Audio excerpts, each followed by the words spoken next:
Ile sanamu ambayo Nebukadnezar aliiona was a political statement which God was making to these politicians.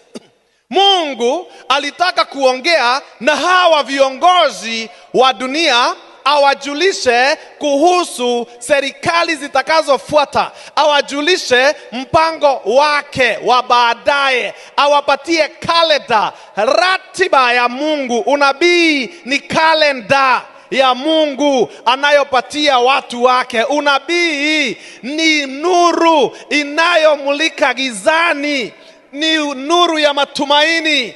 Unabii unakuelezea mahali wewe uko na mahali unakoelekea and what you are supposed to do. Ni kwa sababu ya unabii watu wa Mungu wakati Yesu atakaporudi hawatakuwa kwa giza. Hata ingawa Yesu alisema nitakuja kama mwizi, alisema atakuja kama mwizi kwa wale ambao hawajajiandaa, lakini watoto wa Mungu hawatakuwa gizani, hatakuja kama mwizi, watajua hakika Yesu anakuja. Ndio unaona Mathayo 24 amepeana ishara za kurudi kwake.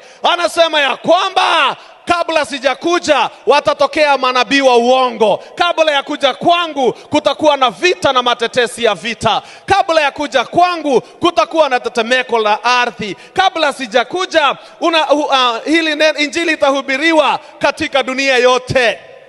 Alipeana yale mambo tunafaa kuangalia. Alipeana checklist. Watu wa Mungu hawako gizani. Yeye mwenyewe anataka waelewe wanatoka wapi, wakielekea wapi, na how close tuko nyumbani.